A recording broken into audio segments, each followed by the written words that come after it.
Hello, everybody. You're on the mic. And on today's episode, we got a couple of interesting news stories to go over a little bit. So let's get right to it. First off, got a bit of a Toonami update for you today. The dub of the fourth season of My Hero Academia had completed its run this past Saturday. So there is going to be a bit of a change in the schedule for Toonami. So first off, this weekend, July the 4th, Independence Weekend, Toonami is going instead of having its normal programming lineup, they're going to have a Dragon Ball Super Marathon um, to help usher back in a at least a partial return of Dragon Ball Super to the Toonami lineup.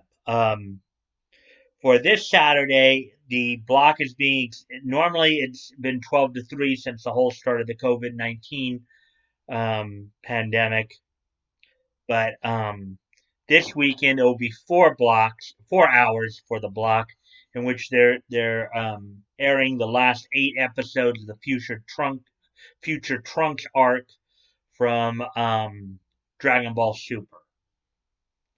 So so this weekend will be a 4 hour marathon as opposed to 3 hours of Dragon Ball Super, the last 8 episodes of the Future Trunks arc. And then starting next week on July the 11th will be Dragon Ball Super will be returning to the block, but instead of starting all the way back from episode 1, they're just going to do the Ultimate Survival arc, in which all the universes are battling each other for survival. Um, so that'll be starting on the so this weekend the 4th will be the Dragon Ball Super Marathon with the last 8 episodes. The block being extended to 4 hours to have the last 8 episodes of the Future Trunks arc of the Dragon Ball Super anime, and then starting next week, next Saturday the 11th, this will be the lineup for the foreseeable future. Starting next Saturday from 12 to 3. So starting off at midnight will be Dragon Ball Super with just focusing in on the Ultimate Survival arc. Then at 12:30, Paranoia Agent, followed by at 1 o'clock Mob Psycho 100, with Black Clover being on at 1:30, and then at 2, Ball Masters 9009 and Naruto Shippuden closed out the block at 2:30.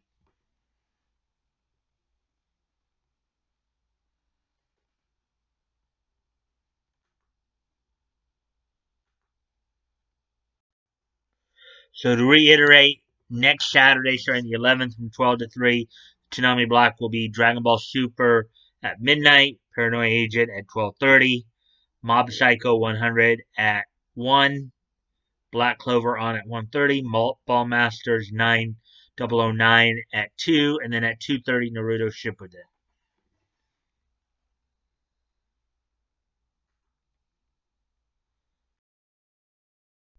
Now on to the other story I wanted to, of course, talk about. As initially reported by Hiro Hay, apparently Japan is starting to mock the West for a lot of the PC garbage going on.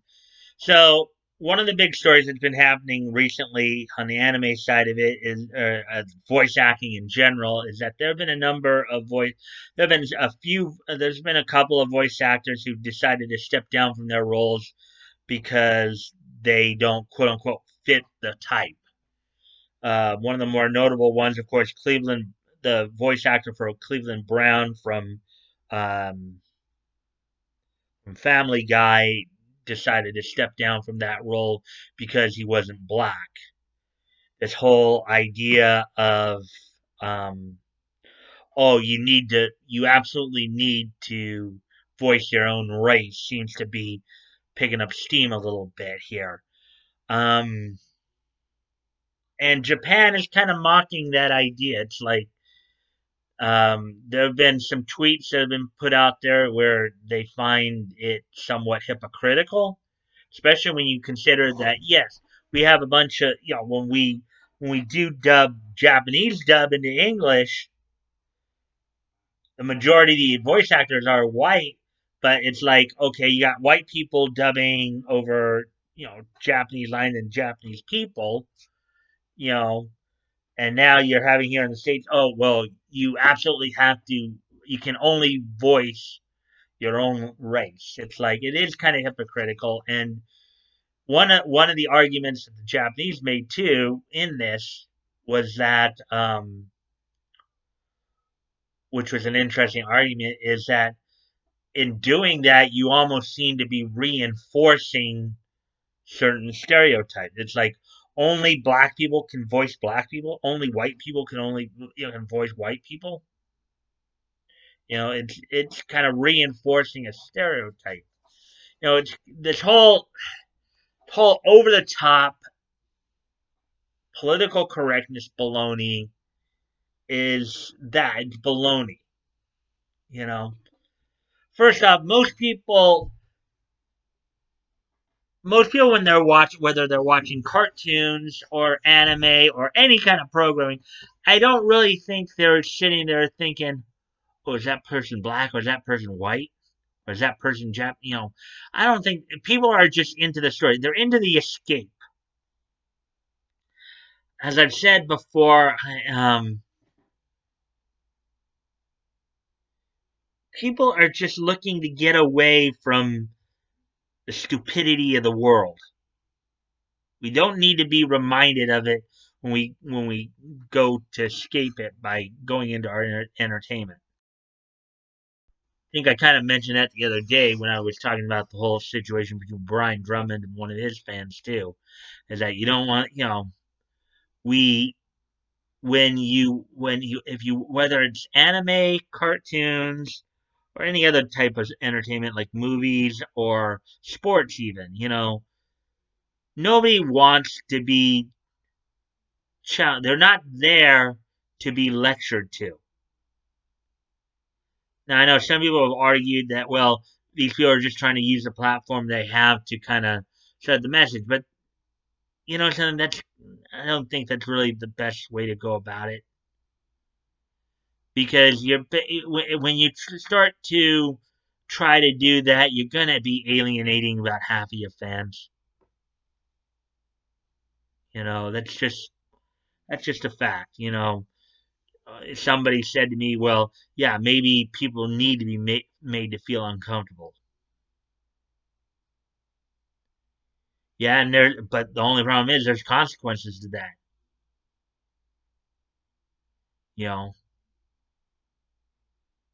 if you're gonna, the problem with trying to force certain responses or certain reactions is that you may get other responses and reactions that you didn't want.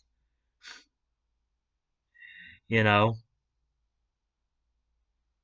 when you're trying to force the issue, you run the risk of maybe getting reactions and responses that you didn't want. That's the risk you run with that. Like if you basically flip the bird to about half of your fan base, that's going to be money out of your pocket.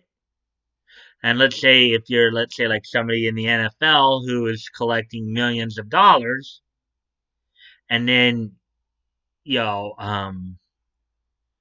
that, well, LiveGate's going to be completely gone anyways right now due to the fact of this COVID. So nobody's going to be making any money off of LiveGate right now. But if you're basically also telling half of your fans that you don't want them to be a fan of yours because they have a different political opinion than you do, then they'll not only will they not go to the games, but they'll tune out on TV as well, which again takes away from ad revenue. So that's something to take into consideration. But the main gist of course, I know I kind of got sidetracked there, but the idea basically is that Japan is now mocking it because I think Japan is more sensible when it comes to how to treat its fans and how not to let such divisive rhetoric interfere with their relationships with their fans. I think that's what it comes down to. So, with all that being said, a lot of the so now with the main news items out of the way, let's do something a little bit nicer and let's look back on this day in history. Today, of course, being Monday, June the 29th. So let's take a look at what happened on this day in history. First off, we go all the way back to 1982, which would have been 38 years ago today. On this day, the Japanese-French animated series, The Mysterious Cities of Gold, co-produced by DiC Entertainment and Studio Pero, premiered in Japan on NHK on this date in 1982.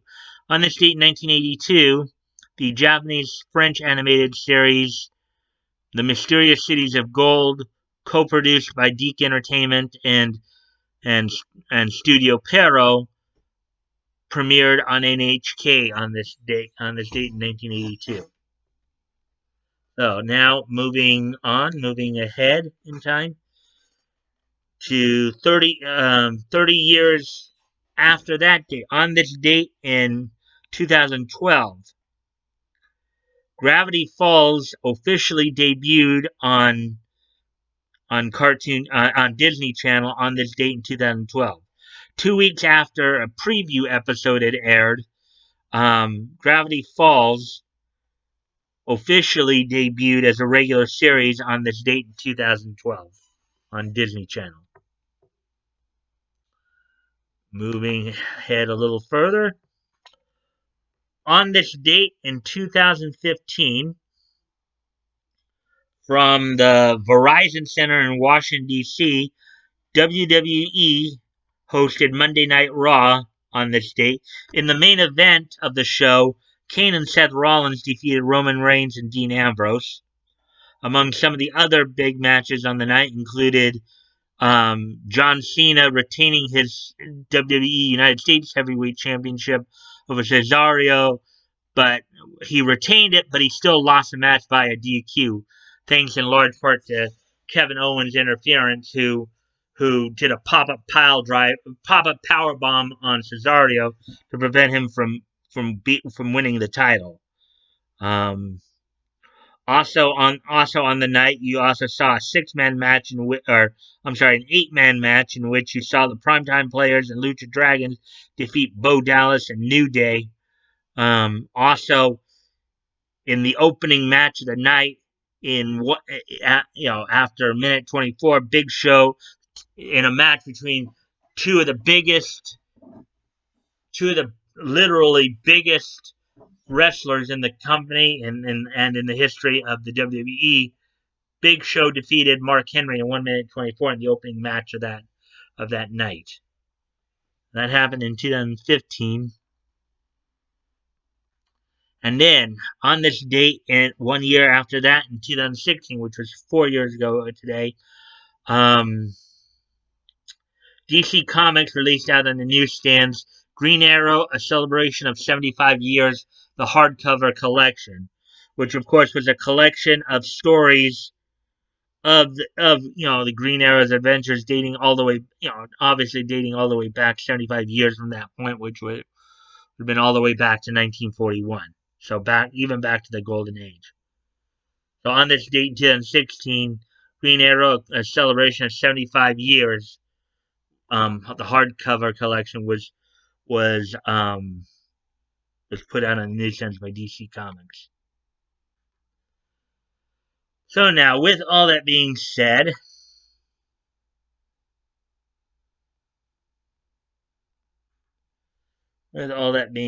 here, if you guys would like to contact me directly, my Discord link is down below. You can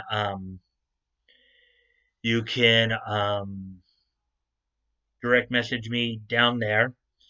You can also check out the link, check out Discord, and join if you'd like. Also, I'm still promoting a bunch of different dub companies. I'm also still promoting Vic's GoFundMe, as well as the extension of that Umbrella Guy and Little Umbrella Girls Indiegogo comic project. As always, guys, never feel like you have to donate.